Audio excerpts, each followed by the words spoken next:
E desde pequeno, eu sempre vi meu pai com um livro na mão.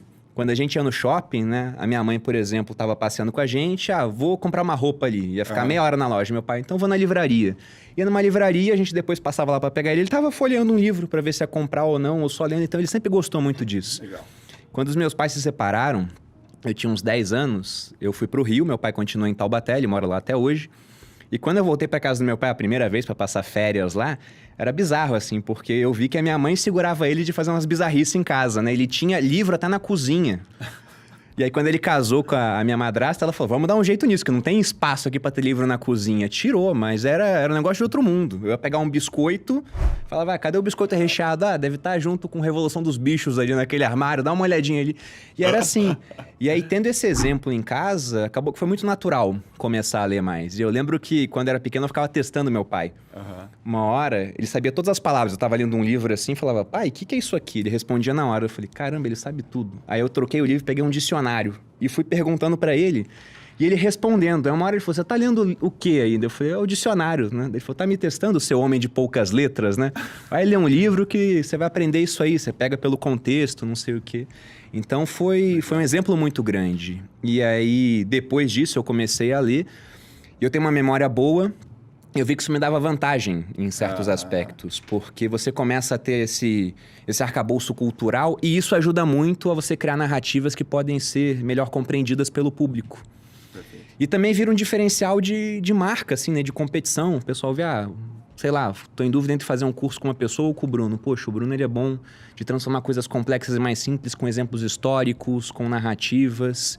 E isso as pessoas dão valor, porque elas dão valor há muito tempo. Você pega, por exemplo, no Império Romano, o homem culto era aquele que conhecia os mitos.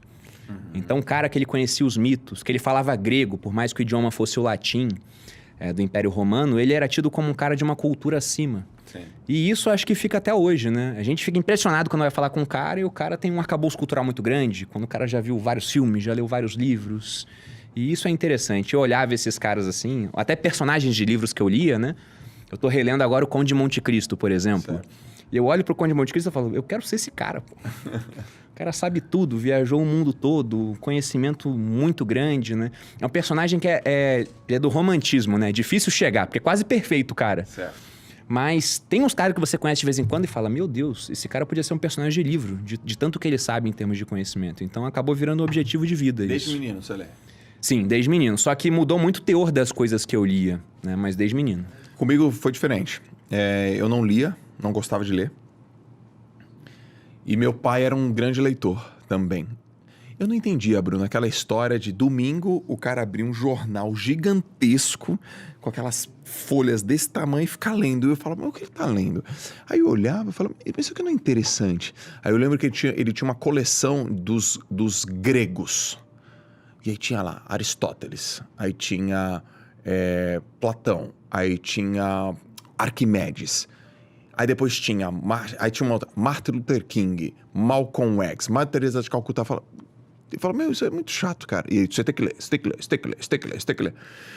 E eu não lia, eu não gostava de ler.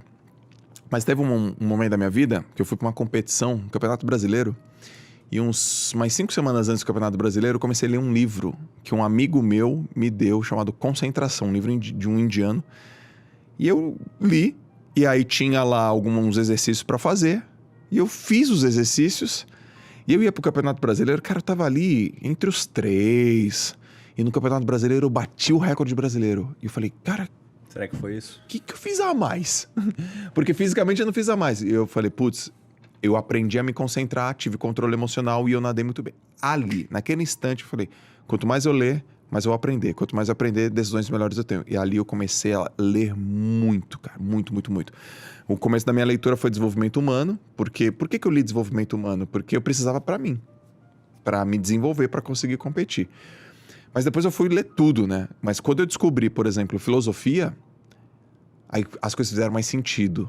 E meu pai sempre me disse, se você aprender filosofia, você vai ter mais domínio no mundo. E eu não entendi, eu não sabia nem o que era filosofia. Mas eu lembro que essa questão fez todo sentido. E a gente se conheceu por essa questão de leitura, né, meu? O que você tá lendo agora? O Conde de Monte Cristo. Isso, tô no Você final. tá lendo muito filosofia agora, né? Eu gosto bastante de filosofia, eu sempre gostei, né? E eu tenho esse negócio de, quando eu gosto de um autor, por exemplo, eu quero ler tudo que o cara escreveu. Tipo o Taleb. Isso, tipo Taleb, Sêneca, eu faço esse tipo de coisa. E eu tenho ciclos também, porque de vez em quando eu pego um assunto e aí leio bastante daquele assunto, aí eu dou uma enjoada, eu volto em outro assunto depois. Então agora eu tô numa fase meio estoica, vamos Você dizer tá no assim. estoico. Eu gosto de estoicismo, né? E eu descobri o estoicismo pelo Taleb, porque ele fala um pouco dos estoicos na obra dele. Sim. Uma das coisas que eu gosto da obra dele é que ele fala de muita coisa. Ele traz vários conceitos, às vezes muito antigos, inclusive. E a gente vê, né, até para criação de conteúdo, que aquele cara que você acha que é super criativo, às vezes ele só tem mais referências do que você. Como ele já viu muita coisa, ele pegou exemplos históricos, ele une duas coisas diferentes e sai uma coisa nova e você fala, nossa, isso é criatividade. Sim. Na verdade, isso é pesquisa. Ele está simplesmente juntando coisas que ele já viu.